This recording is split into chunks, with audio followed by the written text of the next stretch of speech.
Imagine a poem that makes your heart race, your thoughts still, and your soul tremble. The kind of poetry that doesn't just fill your mind, but resonates deep within you, awakening something you didn't know was there. This is the magic of Sufi poetry. It's not just words on a page, it's a call to the heart. And among the most powerful voices in Sufi poetry, two names shine brightest: Rumi and Ibn Arabi. Their words are not just verses. They are keys to unlocking the mysteries of existence, love, and the divine. But what are they really saying in these verses? What deeper meanings are hidden in the intricate dance of their words? In this video, we're going to decode some of the most profound messages of Sufi poetry and uncover the timeless wisdom that continues to inspire millions today. Sufi poetry isn't like other poetry. While many poets write to express their personal emotions or experiences, Sufi poets write to reveal the hidden truths of the universe. They are not just sharing their inner world, they are guiding us to the heart of existence itself. At the core of Sufi poetry lies the idea of divine love. For Sufis, love is not just a feeling, it is the force that connects everything in existence. It is through love that we connect with the divine, with the world around us, and ultimately with our own deepest selves. But how do these poets, particularly Rumi and Ibn Arabi, communicate this complex, profound truth through their verses? Let's take a journey into their worlds and uncover the hidden messages embedded in their timeless words. Rumi's poetry is best known for its passion, intensity, and the central theme of divine love. One of his most famous quotes is, "Let yourself be silently drawn by the strange pull of what you really love. It will not lead you astray."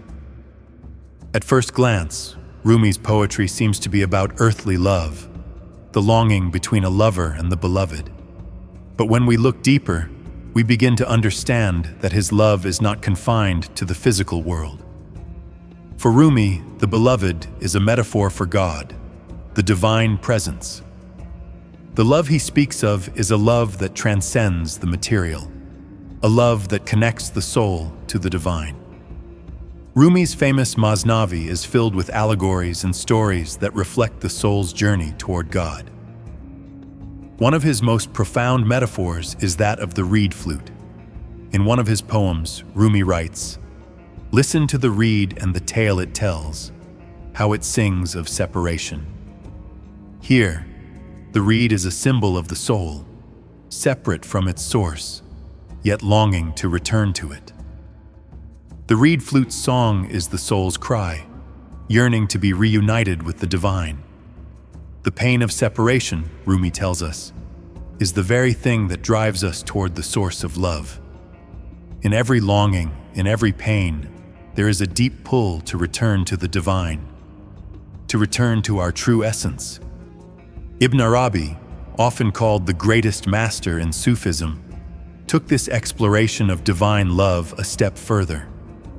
While Rumi spoke of the love between the lover and the beloved, Ibn Arabi introduced the concept of wahdat al-wujud, the unity of existence. This idea suggests that all of creation is a reflection of the divine. Everything, from the stars to the trees to human beings, is an expression of God. Ibn Arabi's poetry reveals a vision of the universe as an interconnected, living entity where every particle, every being, is a manifestation of the One. In his Futuhat al-Makkiyah, the Meccan Illuminations, Ibn Arabi writes, "The entire universe is the manifestation of God's names and attributes. Nothing exists but God, and all that is seen is merely a reflection of God's light." For Ibn Arabi, the divine is not separate from the world. It is the world. The beloved in his poetry is not distant or removed from the lover. Instead, the lover is an integral part of the beloved, and the beloved is within the lover. This unity of existence means that in every leaf, every gust of wind, and every heartbeat, the divine is present, just waiting to be recognized. Both Rumi and Ibn Arabi teach us about the transformative power of love, but they also offer us a profound lesson on unity. In their eyes, love is not something that exists between two separate beings. It is the thread that weaves the entire fabric of existence together. In Rumi's Divan-i-Shams, he writes, "You are not a drop in the ocean. You are the entire ocean in a drop." This line encapsulates the essence of the unity of existence. Rumi, though he focused on the longing of the soul for the divine, also understood that each individual soul is a reflection of the divine. To love the divine is to love the entire universe. It is a love that transcends separation and recognizes the interconnectedness of all things. In the same vein, Ibn Arabi's poetry encourages us to see the divine in everything. For him, there is no other, there is only the one. This idea challenges us to see beyond the material world and recognize the sacred in every moment, every encounter, and every aspect of life. The poetry of Rumi and Ibn Arabi is not just a collection of beautiful verses. It is a map of the soul's journey back to the divine. Through their words, they invite us to step beyond the surface and into the deeper layers of reality. In their poetry, love is not just an emotion. It is the force that connects us to God and to all of creation. But their messages don't end there. The path to understanding these poets is not an intellectual one. It's a journey of the heart. Their teachings are meant to be felt, to be experienced, not just understood. Stay with me as we delve even deeper into the hidden meanings of their poetry, revealing more about the nature of divine love, the power of unity, and the true essence of what it means to be human. As we continue our exploration of Rumi and Ibn Arabi's poetry, one theme becomes increasingly evident. Pain and longing are not only a part of the human experience, but they are an essential element of the spiritual journey. For both Rumi and Ibn Arabi, suffering is not something to be avoided. Instead, it is through the experience of pain that the soul is purified and brought closer to the divine. Rumi, in particular, uses the imagery of fire to symbolize both the pain and the transformative power of love. He writes, "Don't grieve. Anything you lose comes round in new form." This line speaks to the cycle of transformation and rebirth that the soul undergoes. Pain is not an end, but a gateway to a new beginning. Just as a piece of iron becomes a sword after passing through the fire, so too does the soul emerge stronger and more refined through the trials and tribulations of life. Ibn Arabi, too, speaks of the soul's need to experience separation and longing in order to return to its source. He believes that the soul's journey is a process of reawakening, of remembering its true nature. He writes, "The heart is like a mirror, and the more it is polished, the more it reflects the divine." This polishing, he suggests, comes through the experience of pain, loss, and separation.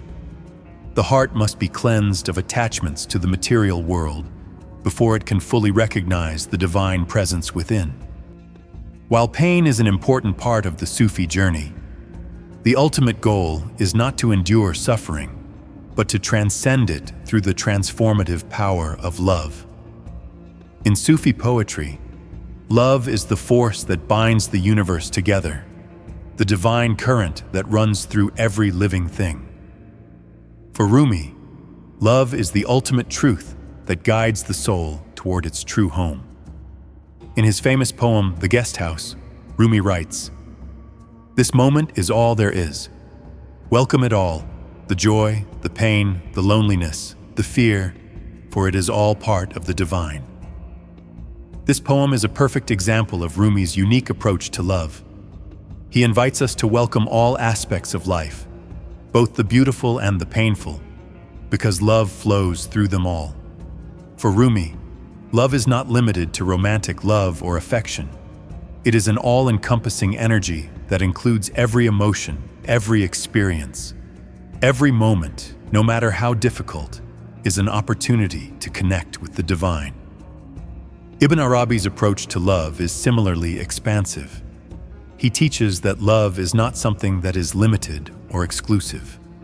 It is all-encompassing, and it is the very fabric of the universe. Ibn Arabi speaks of the divine as a lover who encompasses all lovers, and the lover is, in turn, an expression of the divine. In his Diwan, he writes, "Love is the very essence of the universe. Everything in the world is a mirror of the beloved, and all love is the reflection of the divine." For Ibn Arabi, love is the path to realizing that all of existence is sacred and interconnected. In his view, every act of love, whether it's the love of another person, the love of nature, or even the love of self, is an expression of the divine. Rumi and Ibn Arabi were not just poets. They were spiritual guides, and their poetry served as a bridge between the material and spiritual worlds. In Sufism, poetry is not merely an artistic expression, but a form of divine communication.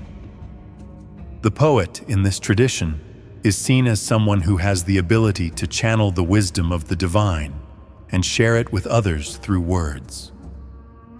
Rumi, for example, often describes the poet as a mirror for the divine.